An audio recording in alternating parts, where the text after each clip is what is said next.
মই পোনপ্ৰথমে গুৱাহাটী উচ্চতম ন্যায়ালয়ৰ মুখ্য ন্যায়াধীশক আন্তৰিক কৃতজ্ঞতা জনাম যে তেখেতসকলে নিজাববীয়াকৈ কেছটো লৈ অবৈধ কয়লা চিণ্ডিকেটৰ ভিতৰত যিধৰণে সাধাৰণ শ্ৰমিকৰ মৃত্যু হৈছে, এতিয়াও বহুতৰ ডেড বডি নোলালে, এই কথাটো যিধৰণে তদাৰক কৰিছে। কাৰণ CBI, ED, পুলিচৰ ওপৰত না জনসাধাৰণৰ ভৰসা আছে না আমাৰ ভৰসা আছে। আৰু মুখ্যমন্ত্ৰী ডাঙৰীয়াই খুব সংগোপনে এই গোটেই কথাটো গাপ দিবৰ কাৰণে তেওঁ চেষ্টা কৰিছে। সকলোৱে জানে যে ডিমা হাছাওৰ যিজন CEM, তেওঁৰ পত্নী আৰু আছাম মিনাৰেল ডেভেলপমেণ্ট কৰ্পৰেশ্যনে মিলি কি ধৰণে তাত অবৈধ ডেথ হল মাইনিং কৰি আছে, সেইটো সকলো মানুহে জানে। আগষ্ট পৰ্যন্ত আপোনালোকৰ চেনেলবিলাকতে আমি দেখিছোঁ এই আমাৰ Assam AMDC, Assam mineral development কৰ্পৰেশ্যনৰ লগত দেৱলাল কাৰ্লোচা ডাঙৰীয়াৰ পত্নীৰ এই চোৰাং কয়লা খনি চলোৱাত কিমান ধৰণে জড়িত, এই কথাবিলাক চবেই জানে। মুখ্যমন্ত্ৰীয়ে পৰহি কৈছে যে তুলিৰাম ৰঙাঙক বিদেশ ভ্ৰমণত লৈ যোৱাৰ কাৰণে কংগ্ৰেছে বেয়া পাইছে। আমি আচৰিত হৈছোঁ যে এখন কাউন্সিলৰ কাৰ্বি আংলঙত তুলিৰাম ৰঙাঙ ডাঙৰীয়াক আপুনি লগত লৈ গ'ল, দেৱলাল কাৰ্লোচা ডাঙৰীয়াক লগত নিবলৈ আপুনি কিয় ভয়? এইটো আপুনি কওক।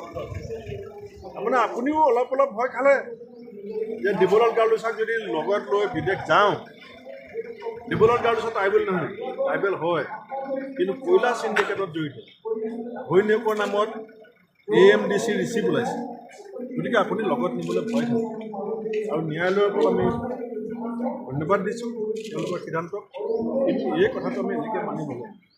আমি যিটো সত্যৰ সন্ধানত কয়লাৰ চোৰাং বেপাৰৰ আচল চৰ্দাৰ কোন, ৰাইজৰ মাজলৈ আমি লৈ গৈ আছোঁ।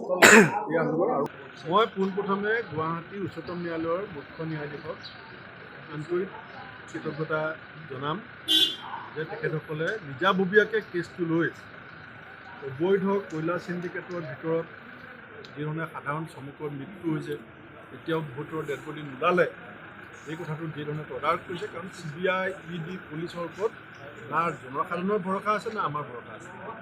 আৰু মুখ্যমন্ত্ৰী ডাঙৰীয়াই খুব সংগোপনে এই গোটেই কথাটো গাপ দিবৰ কাৰণে তেওঁ চেষ্টা কৰিছে।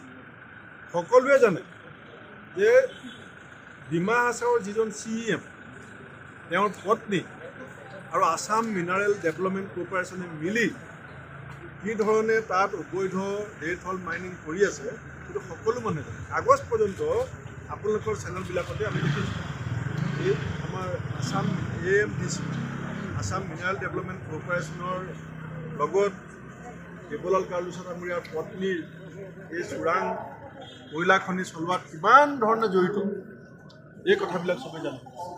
মুখ্যমন্ত্ৰীয়ে পৰহি কৈছে যে তুলিৰাম ৰঙাঙক বিদেশ ভ্ৰমণত লৈ যোৱাৰ কাৰণে কংগ্ৰেছে বেয়া পাইছে।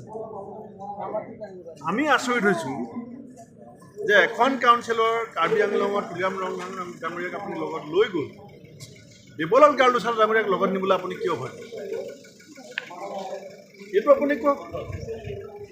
আপুনিও অলপ ভয় খালে যে দেৱলাল কাৰ্লোচাক যদি লগত লৈ বিদেশ যাওঁ, দেৱলাল কাৰ্লোচা ট্ৰাইবেল নহয়, ট্ৰাইবেল হয়, কিন্তু কয়লা চিণ্ডিকেটত জড়িত, ঘৈণীয়েকৰ নামত AMDC ৰিচিপ্ট ওলাইছে।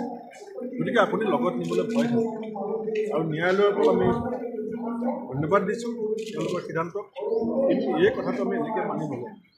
আমি যিটো সত্যৰ সন্ধানত কয়লাৰ চোৰাং বেপাৰৰ আচল চৰ্দাৰ কোন, ৰাইজৰ মাজলৈ আমি লৈ গৈ আছোঁ। এয়া হ'ব। আৰু আপোনালোকে দেখিব।